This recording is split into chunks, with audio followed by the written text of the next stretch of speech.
17th को day before yesterday सैपुरा Buxar जगह है जहां हमें खबर आई थी कि एक बच्ची बेहोश हालत में पड़ी है।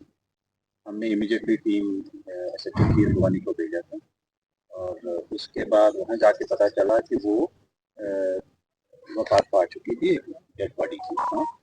अकॉर्डिंगली केस रजिस्टर किया गया एफआईआर नंबर 29/2025 पुलिस स्टेशन कीर भवानी और उसमें मैटर की सेंसिटिविटी समझते हुए डीएसपी हेडक्वार्टर पुलिस साहब, एडिशनल एसपी साहब को भी और मैं बाद में खुद गया।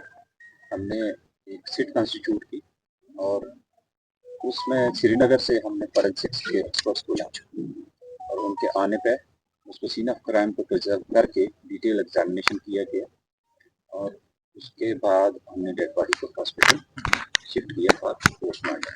वहाँ हॉस्पिटल में एक बोर्ड ऑफ डॉक्टर्स कॉन्स्टिट्यूट करके इवन एमआरआई तक करवाया गया सो दैट ये सारे पहलू इसमें हम इनकॉर्पोरेट कर पाए।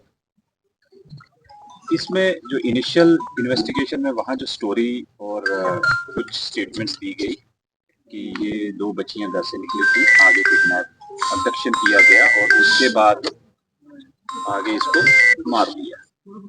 लेकिन मजीद इन्वेस्टिगेशन पर पता चला कि ये फैक्ट्स कॉरबोरेट नहीं हो रहे।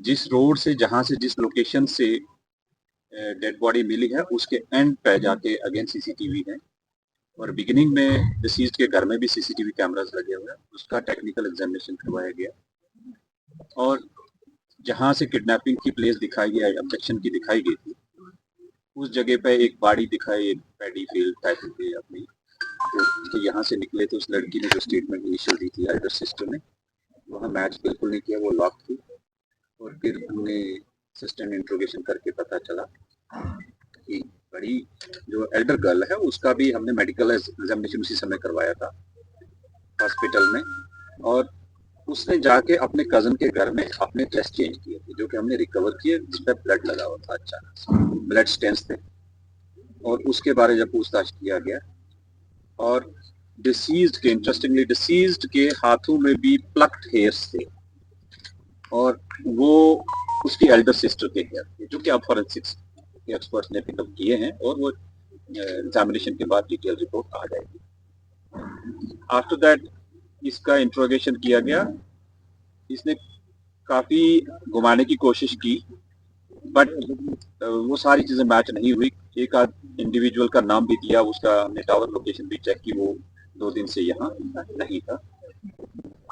फिर आफ्टर शी सस्टेन इंट्रोगेशन के बाद एडमिट किया कि उसने ये अपनी सिस्टर को जब वहाँ अपनी जमीन में ले गए थे उसके साथ वाली जगह पे, उससे पहले दिन अपनी मदर के साथ जाते हैं, उसकी गाड़ी आई थी वहाँ, उसको ढूंढने के लिए भी वो मिली और छोटी सिस्टर के साथ अल्टरकेशन हुई और पिक्ट ऑफ रेंज में उसमें एक दूसरे को इनने पंचेस मारे। देर आफ्टर एल्डर सिस्टर ने वहाँ से रॉड दिखा के, वुडन रॉड स्टिक उसके सर पर मारी, वो बेहोश होगी।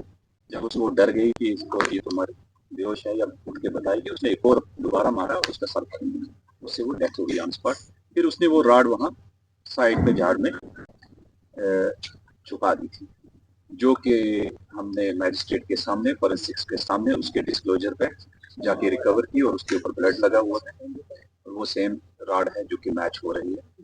तो इस तरह एक इंसिडेंट जिसमें एक एल्डर सिस्टर इन्वॉल्व है जिसको हमने फॉर्मली अरेस्ट किया है और अरेस्ट के बाद जो हमारी सीट है वो उसको फर्दर इन्वेस्टिगेशन कर रही है और कोर्ट में प्रोड्यूस कर रही है। इसमें हमने किसी भी एविडेंस को किसी भी स्टेज पे इन आइसोलेशन नहीं एग्जामिन किया। इसमें फोरेंसिक्स एक्सपर्ट श्रीनगर के साथ में, मैजिस्ट्रेट साथ में है, वीडियोग्राफी फोटोग्राफी हर स्टेज की हो रही है और पेरेंट्स को भी साथ में रखा। सो इस तरह ये सीक्वेंस ऑफ इवेंट्स को कनेक्ट करके कि जो सच्चाई है वो सबके सामने भी रहे और इन्वेस्टिगेशन अच्छी होके इसमें अक्यूज्ड को सजा मिले। चाहे अक्यूज्ड घर का हो बट एक क्राइम, ग्रूसम क्राइम है तो इसकी सजा मिलनी चाहिए। तो मर्डर केस की इन्वेस्टिगेशन की प्रोग्रेस है और फर्दर जो डिटेल होंगी आपके साथ शेयर। 103 BNS एक ही इंडिविजुअल इन्वॉल्व है और she has been arrested formally और सेंट टू द कोर्ट। बच्चों के टेम्परामेंट बहुत हाई थे और माइनर अल्टरकेशन पे उनका स्कफल हो गया और उसके चलते उसने रिट ऑफ रेज में उसके एक राड से सर पे मार दिया और उसको डर के मारे कि आप ये घर में ना बताए, उसने उसको जान से मारा। सर क्या मुझे अभी नहीं लगा है ऐसा, लेकिन जो टेक्निकल हमने डंप डेटा वगैरह मंगवाया है हम एग्जामिन कर रहे हैं, बट एज ऑफ नाउ जो इनिशियल स्टोरी थी अबडक्शन और उसके बाद मर्डर करना, वो कहीं भी मैच नहीं हुआ है और मोर सो अक्यूज्ड के जो अब फैक्ट्स नरेट किए वो मैच कर रहे हैं। देखो ये घर के अंदर जो क्राइम हो रहे हैं, सोसाइटी के अंदर जहाँ उठ बैठते हैं, इसमें ज्यादा हमारे जो रिलीजियस लीडर्स हैं उनकी जिम्मेवारी है और हमारे जो पढ़े लिखे लोग हैं वो अपने हर मोहल्ले में अवेयरनेस करें। हमारी जहाँ मदद होगी, जरूरत होगी तो हम करेंगे, बट वी विल इंश्योर कि ऐसी चीजों में हर स्टेज पे हम भी पब्लिक मीटिंग में इनके साथ रहें और अवेयर करते हैं मेरी डायरेक्शन ऑफिसर्स को। और अब हमारे पास यहाँ एक लेडी ऑफिसर भी आई है, तो हमने जो वुमेन सेल है उसको पूरा एक्टिवेट किया है सोशल क्राइम को डील करने के लिए, खासकर वुमेन के लिए। वी आर एश्योरिंग कि उनके कोई भी इश्यूज है प्रॉम्प्टली लेडीज ही हैंडल करें ताकि एम्पैथेटिकली उनको जस्टिस मिले। रूमर्स पे मत जाइए प्लीज।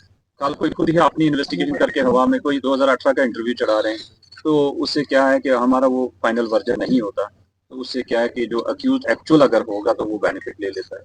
तो प्लीज रूमर्स मॉन्गिंग मत करें, that is my request. Thanks for welcome. उनके पेरेंट्स ने नरेट भी किया और पेरेंट्स उस समय हॉस्पिटल गए हुए थे जब ये इंसिडेंट हुआ। ऑफिशियली थोड़ी नहीं करता और कुछ लोगों ने किसी और इंडिविजुअल के फोटोग्राफ चढ़ा के मॉक करके वो चढ़ाए, वो गलत है, that is another crime. Notice में आएगा, जो कंप्लेंट करेगा definitely we will take action.